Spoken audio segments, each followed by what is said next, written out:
Falando do dito cujo, Donald Trump, buscando aí a reeleição, o tão sonhado segundo mandato, né? Ele quer voltar para a Casa Branca depois da derrota que ele enfrentou nas eleições de 2020 para Joe Biden. O bilionário venceu com facilidade as primárias desse ano, sobreviveu a uma tentativa de assassinato e, quem sabe, pode encerrar um ciclo que começou em 2016. Vamos assistir aqui o perfil de Donald John Trump e, quem sabe, o seu retorno à Casa Branca pelos próximos 4 anos. Donald John Trump tem 78 anos. Nascido no Queens, em Nova York, em 14 de junho de 1946, ele é o quarto filho do empresário Frederick Trump e a socialite escocesa Mary Ann MacLeod. Ainda na adolescência, Donald Trump estudou na Academia Militar de Nova York, um internato onde passou 5 anos. Já em 1968, ele se formou em Ciências Econômicas da Universidade da Pensilvânia, passando a trabalhar junto com o pai no ramo imobiliário. 6 anos após a graduação, o jovem empresário herdou o conglomerado de companhias da família, que acabou sendo rebatizado como Trump Organization. Sob suspeitas na justiça americana, o negócio cresceu. Na década de 80, a empresa entrou no ramo de hotéis de luxo e cassinos. Na mesma época, em 1983, a famosa Trump Tower foi inaugurada na Fifth Avenue, o endereço mais valorizado de Nova York. A vida de Donald Trump já era alvo dos tabloides e passou a ser ainda mais destacada em meio à recessão da economia americana nos anos 90. As empresas do bilionário não ficaram imunes à crise, incluindo a Trump Shuttle, uma empresa aérea que acabou sendo vendida para a US Airways. Mas Trump conseguiu reerguer a fortuna e restabelecer a reputação. Já conhecido do público americano pelos concursos de Miss e com participações pontuais em filmes e séries, o empresário virou uma estrela da TV. Em 2004, ele se tornou apresentador do reality show O Aprendiz. A frase "Você está demitido" se tornou febre entre o público de todo o planeta. Desde que passou a vida pública, Donald Trump se declarava como conservador na economia e política e liberal nos costumes. O nome do empresário sempre ventilava como um eventual candidato à presidência dos Estados Unidos, uma opção que nunca foi descartada. Trump passou por vários partidos políticos. Na década de 80, ele era eleitor registrado do Republicanos, mas chegou a se registrar como democrata em 2001. O retorno em definitivo à sigla vermelha veio em 2012. Apesar de não ter se lançado candidato, ele ganhou projeção para o futuro. A confirmação da primeira corrida eleitoral veio em junho de 2015, como pré-candidato à presidência. O slogan "Make America Great Again", ou "Faça a América Grande Novamente", ganhou as ruas e se tornou um lema reconhecido em todos os lugares. Receber a nomeação do Partido Republicano foi relativamente fácil. Com uma postura dominante nos debates, histórico e falas consideradas controversas, até mesmo pelos próprios correligionários, Trump foi oficializado candidato em julho de 2016. A disputa eleitoral contra a democrata Hillary Clinton foi marcada por discussões e acusações entre os candidatos, além das fake news, um termo até então desconhecido do público. Trump teve quase 3 milhões de votos a menos que a rival, mas venceu com folga no colégio eleitoral, contrariando as previsões de especialistas. Os 4 anos de governo Trump foram considerados turbulentos. O novo presidente foi alvo frequente de polêmicas, com discursos vistos como intolerantes nas questões raciais e religiosas. Donald Trump também fez do Twitter um meio extraoficial de comunicação com a população, com anúncios formais e bate-bocas com líderes estrangeiros. Com uma política protecionista e promessa de menos intervenção nos assuntos internacionais, Trump subiu impostos para produtos importados. O presidente retirou os Estados Unidos de acordos climáticos, chegou a proibir a entrada de cidadãos de 7 países de maioria muçulmana e ampliou as restrições contra a imigração. A pressão de parte da opinião pública, que já era grande, cresceu durante a pandemia de Covid-19. A gestão recebeu críticas por novas declarações polêmicas, enquanto os Estados Unidos eram líderes de mortes e infecções pela doença. Em novembro de 2020, Trump foi derrotado por Joe Biden nas eleições presidenciais. O republicano nunca aceitou o resultado e fez acusações de fraude. Em 6 de janeiro de 2021, Trump convocou apoiadores a irem em direção ao Capitólio no dia da certificação da vitória de Biden. E o comparecimento terminou em um violento protesto com mortos. O envolvimento no caso é investigado pela Justiça. Ao longo dos 4 anos de mandato, Trump foi alvo de 2 impeachments na Câmara dos Deputados, de maioria democrata, mas foi absolvido pelo Senado, de maioria republicana. Fora da Casa Branca e contando com um apoio maciço de eleitores devotos, Trump nunca escondeu a ambição de retornar à chefia do executivo americano.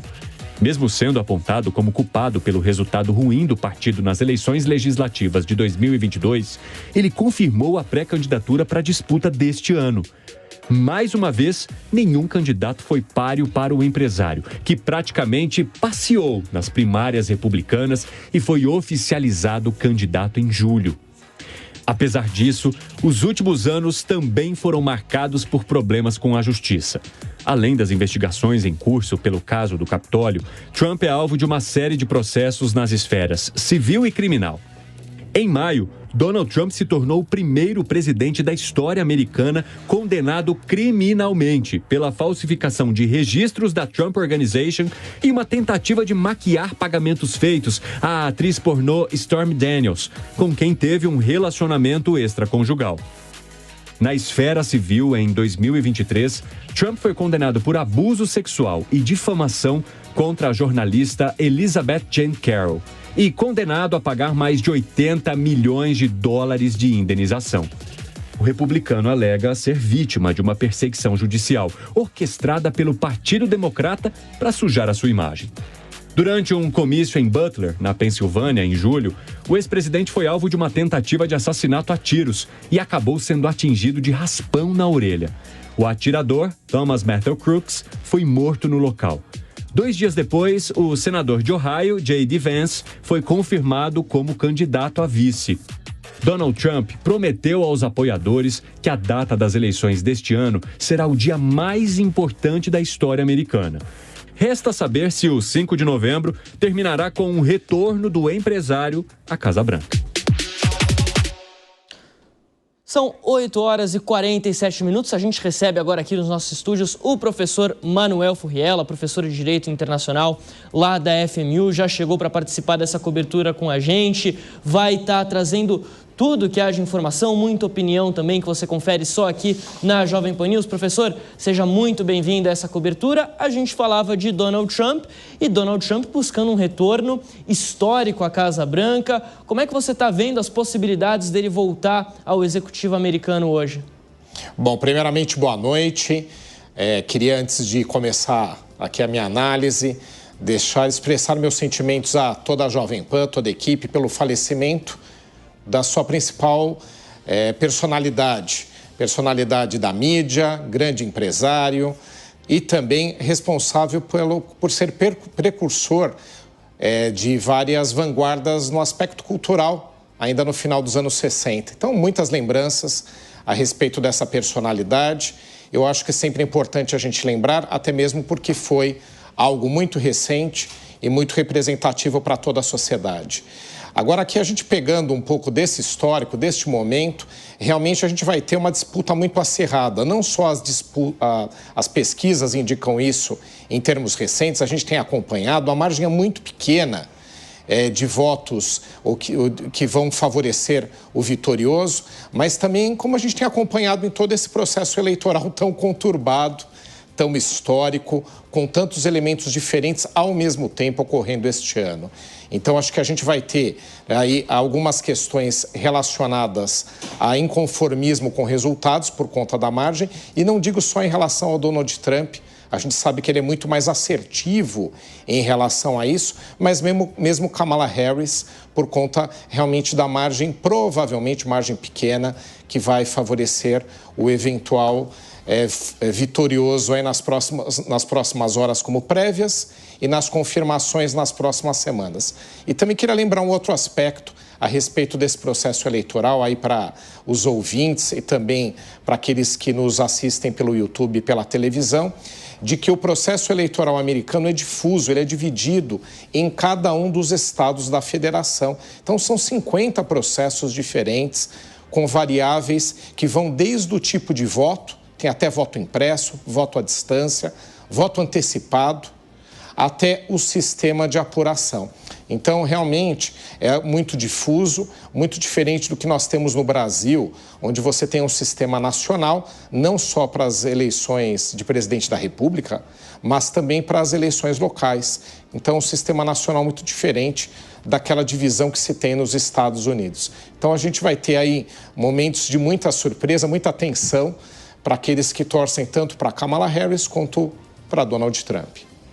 Professor Manuel Furriela, boa noite para o senhor, bem-vindo à programação aqui da Jovem Pan. E eu queria perguntar, e na verdade pedir para o senhor explicar o seguinte, né? A gente fala de algumas pesquisas dos estados pêndulo. E, por exemplo, tem uma pesquisa que indica que Donald Trump estaria na frente de 5 dos 7. O que isso representa? Se ele efetivamente hoje ganhar nesses 5 estados, ele estaria eleito presidente ou não necessariamente? Não necessariamente. Boa noite também ao Tiago. Não necessariamente, Tiago, porque o que acontece?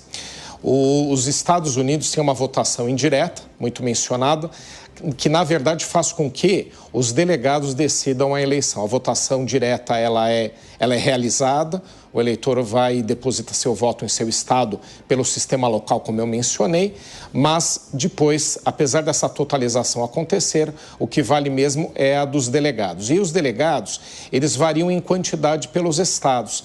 E há uma certa proporcionalidade, não é total, aqui no Brasil também em relação a deputados, por exemplo, em relação aos estados que têm mais população, para aqueles que têm menos.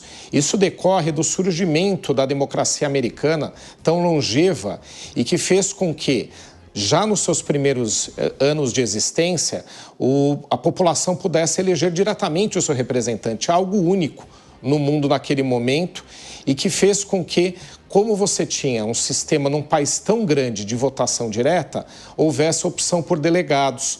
Aí ficava mais fácil ter as totalizações. Também por um outro motivo, que era o de permitir com que todos os estados federados recentes, e os Estados Unidos eles surgiram de uma forma diferente como o Brasil, onde você teve a união das ex-colônias britânicas, primeiro 13 e depois com avanços territoriais dos mais variados. Mas qual que era a ideia? Que todo mundo tivesse representação naquela união que era uma opção. Então, eles se juntaram e formaram os Estados Unidos e queriam manter sua representação. Então, onde eu quero chegar com isso? Que você tem os delegados sendo totalizados, mas depende de que estados você tem. Se você pegar aqueles onde você tenha uma maior parte de delegados, obviamente com o peso maior. Então, mesmo que você tenha uma maior parte de estados votando nesse ou naquele candidato, e Donald Trump tem sido favorecido aí, pelo que tudo indica em relação às pesquisas, você não necessariamente tem os votos totais, como, por exemplo, pegando um colegiado grande, uma delegação grande, como é o caso da Califórnia. Então, vários desses estados pêndulo, não todos, eles têm uma quantidade de delegados menor.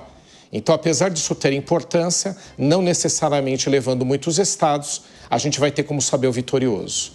Tá certo, professor Manuel Furriela vai estar com a gente aqui ao longo de toda a noite, mas aqui na Jovem Pan a prioridade é para a informação.